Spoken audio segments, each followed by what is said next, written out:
Hello, welcome to இனிய இல்லம் channel. எல்லாரும் எப்படி இருக்கீங்க? கண்டிப்பாக எல்லாரும் நல்லா இருப்பீங்கன்னு நான் நம்புகிறேன். இன்றைக்கி நம்ம பார்க்க போகிற வீடியோ என்ன அப்படின்னு பார்த்தீங்கன்னா, போன முறை நான் வந்து லாங் வீடியோ வந்து கொடுத்துருந்தேன்.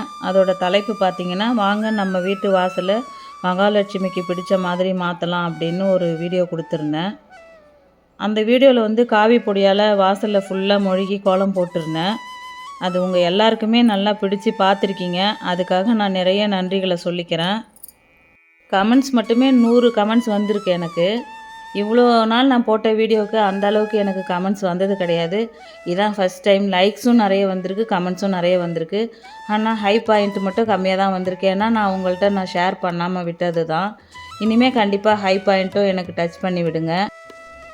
ஹை பாயிண்ட் வந்து நிறைய ஹை லெவலில் இருந்தால் தான் என்னோடய சேனல் வந்து சீக்கிரமாக வந்து ரீச் ஆகும். ஓகே, வீடியோக்குள்ளே போகலாம் வாங்க. நான் வந்து வாடகை வீட்டில் இருக்கேன். நிரந்தரமாக ஒரு ரெட் கலர் பெயிண்ட் என்னால் அடிக்க முடியல அப்படின்னு தான் நான் வந்து காவி பொடியால் ஒரு ட்ரையல் தான் பார்த்துருந்தேன். அது ரொம்பவே எனக்கும் பிடிச்சிருந்தது, உங்களுக்குமே பிடிச்சிருந்தது. அதோட மைனஸ் என்ன அப்படின்னு பார்த்தீங்கன்னா, இந்த தரை வந்து கொஞ்சம் சொரன்னு இருந்துச்சு. அதனால் அது எனக்கு வழுக்கலை. ஆனால் மழைன்னு இருக்கிற சிமெண்ட்டு தரையில் காவி போட்டு மொழுகி கோலம் போட்டுட்டு மறுநாள் அதை வந்து தண்ணி ஊற்றி கழுவுறதும் கஷ்டமாக இருக்குது. கால் பட்டால் வழுக்குது, களிமண் வழுக்கிற மாதிரி வழுக்குது. தயவு செஞ்சு அந்த மாதிரி வாசலில் போட்டுறாதீங்க. குழந்தைங்க விழுறது இல்லாமல் பெரியவங்களுமே விழுந்துருவோம். அது ரிஸ்க்கு தான். அது நான் இதை சொல்லணும் அப்படின்னு தான் இந்த வீடியோவே நான் மறுபடியும் கொடுத்துருக்கேன். எனக்கும் உங்களுக்குமே அது வந்து பிடிச்சிருக்கு அப்படின்னும் போது இதை நான் பர்மனெண்ட்டாக வந்து பெயிண்ட் பண்ணணும்னு முடிவு பண்ணிட்டேன். ஹவுஸ் ஓனர் திட்டுவாங்க அப்படின்னு நான் சொல்லியிருந்தேன் அந்த பதிவில். அதுக்கு ஒரு சப்ஸ்கிரைபர் வந்து எனக்கு வந்து terracotta floor card Asian paint அப்படின்னு ஒன்று இருக்குது, அதை வாங்கி நீங்கள் அடிங்க, நல்லாவே இருக்கும், நீங்கள் குடியிருக்க ஹவுஸ் ஓனரும் திட்ட மாட்டாங்க அப்படின்னு சொல்லியிருக்காங்க. அதனால் நானும் தைரியமாக வாங்கி அடித்து விட்டுறலான்னு முடிவு பண்ணிட்டேன். அந்த வீடியோவை நான் சீக்கிரமாகவே உங்களுக்கு தரேன்.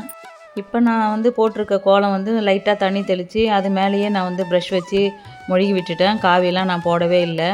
அது மேலே தான் நான் கோலம் போட்டிருந்தேன். எப்படியும் 3 தடவை நம்ம வந்து இதை மாதிரி பயன்படுத்திக்கலாம். அதுக்கப்புறம் க்ளீன் பண்ணி விட்டுறலாம். இப்படி போட்டப்போவும் அந்த கோலம் நல்லா அழகாக எடுப்பாக தெரிஞ்சிச்சு. நான் மறுபடியும் காவி பொடியெல்லாம் போட்டு மொழுகவே இல்லை, சாதாரணமாக தான் மொழுகி போட்டிருந்தேன். சூப்பராக வந்திருந்தது. உங்களுக்கு பிடிச்சிருக்கான்னு கமெண்ட்டில் சொல்லுங்கள்.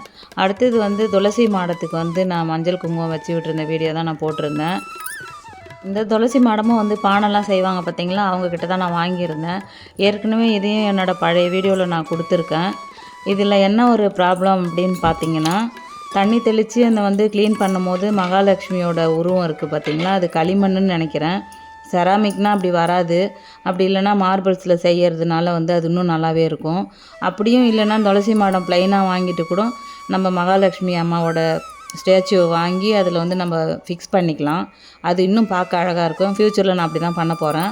களிமண்ணுன்றதுனால வந்து மகாலட்சுமி அம்மாவோட உருவம் வந்து தண்ணி படப்பட அப்படியே கொட்ட ஆரம்பிச்சிருச்சு. உதிர்த்து கொட்ட ஆரம்பிக்கும் போது மனசு கஷ்டமாக இருந்துச்சு. அதை சீக்கிரம் சரி பண்ணிவிடுவேன். ஒவ்வொருத்தர் வீட்லேயுமே வந்து பெண்கள் வழிபட வேண்டிய ஒரு முக்கியமான விஷயம் வந்து துளசி மாடம் தான். அதை வந்து நம்ம முன்னோர்கள்லாம் விடாமல் செஞ்சுட்டு தான் வந்தாங்க. காலப்போக்கில் அது அப்படியே மறைஞ்சி போச்சு. இப்போ மறுபடியும் அதோட பலன்களை பற்றி தெரிஞ்சுக்கிட்டவங்க செய்ய ஆரம்பிச்சிட்டாங்க. அதில் நானும் ஒருத்தி. நிச்சயமாக எனக்கு என் வாழ்க்கையில் நிறைய மாற்றங்கள் கிடச்சிருக்கு. வீடியோ வந்து ரொம்ப ஷார்ட்டாக கொடுத்துருக்கேன். நெக்ஸ்ட்டு பதிவு நான் லாங் வீடியோவாகவே தரேன். தேங்க்யூ.